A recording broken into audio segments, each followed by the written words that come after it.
కొత్త జీవోలో తీసుకొచ్చారు. అంటే అంతకుముందు పనిచేసిన కాంట్రాక్ట్ కార్మికుల జీతంలో దాదాపు సగం జీతం రెగ్యులర్ ఎంప్లాయీకి ఇచ్చే జీతంతో పోల్చుకుంటే 10,000 జీతం పాత కాంట్రాక్ట్ కార్మికులు వస్తుంది. కొత్తగా పనిచేసే కాంట్రాక్ట్ కార్మికులకి ఎక్స్పీరియన్స్ ఉన్న కాంట్రాక్ట్ కార్మికుల కంటే కూడా సగం జీతం ఇస్తున్నారు.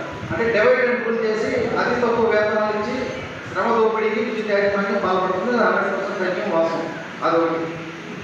ఎవరైతే కొత్తగా సబ్స్టేషన్ జాయిన్ అయిన కాంట్రాక్ట్ కార్మికుల వర్గాల్లో ఉన్నారో ట్రాన్స్పోర్టేషన్ జన్మలకు సంబంధించి ఈ జీతభత్యాల విషయం మీద equal pay to equal work ఆ బేసిక్ వేతనాలు అందరితో పాటు వర్తించే దానికోసం పాత కాంట్రాక్టులతో పాత ఓల్డ్ ఎవరైతే కాంట్రాక్ట్ కార్మికులు ఎంప్లాయీస్ ఉన్నారో వాళ్ళతో పాటు సమానమైన జీతభత్యాలు బెనిఫిట్స్ వచ్చే దానికోసం యూనియన్ 100% ప్రయత్నం చేస్తే ఖచ్చితంగా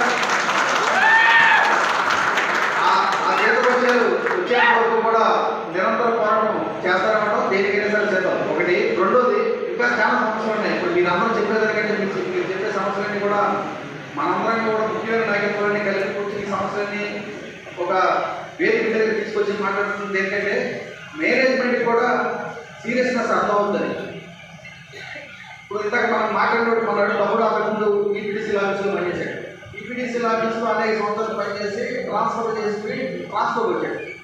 అంతకుముందు ఈపీడీసీలో పనిచేసిన ఎక్స్పీరియన్స్ అంతా మొత్తం తీసి పక్కన పెట్టి ట్రాన్స్ఫర్లో కొత్త చేస్తారు. అలాగే ఏరియాస్ ఇవ్వట్లేదు, సర్వీసెస్ సెంటర్స్ ఇవ్వట్లేదు. ఇందాక డ్రైవర్స్కి సంబంధించిన ఇష్యూ మన డ్రైవర్స్ చెప్పినప్పుడు 40,000-30,000 గ్యాస్ చాకరీ అంతా చేసి పనిచేసిన తర్వాత లీగల్ దండం అయిపోయిన తర్వాత నీకు మేము కాబట్టి ఉపాధి కల్పిస్తాం, నీకు కాబట్టి నీకు ఉపాధి కాబట్టి ఉద్యోగాలు పెడతామని చెప్పి కొత్త జీతాలు అంటే సగం జీతాలు ఇస్తారు. ఉన్నాయి, చాలా తొందరగా ఉన్నాయి. ఈ అన్ని అంశాలకు సంబంధించి టాప్ మేనేజ్మెంట్ ఏదైతే ఉందో డిస్కౌంట్ నెట్వర్క్ టాప్ మేనేజ్మెంట్కి సంబంధించి ఈ ఇష్యూని ప్రాపర్ ఛానల్లో పక్కగా తీసుకెళ్ళి ప్రజెంటేషన్ చేస్తాం. ఇవన్నీ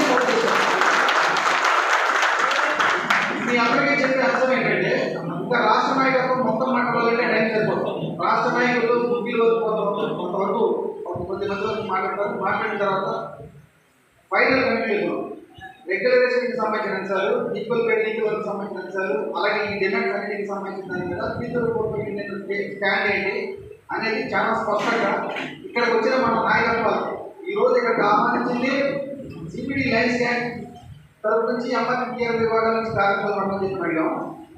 అన్ని జిల్లాల్లో 11 జిల్లాల్లో పనిచేసిన 304 యూనియన్ నాయకత్వం మాత్రమే పిలిచాం. ఈ రోజున మనం రాష్ట్ర వ్యాప్తంగా బల్క్గా వేలాది మంది కాంట్రాక్ట్ కార్మికుల ప్రజలు పిలవాలి.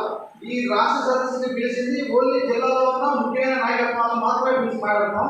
దీని ప్రకారంగా తీసుకున్న నిర్ణయం ఏదైతే ఉంటుందో ఆ నిర్ణయంలో భాగంగా మేనేజ్మెంట్ దారిలో రాకపోతే ఏం చేయాలో అదే చేయాలి.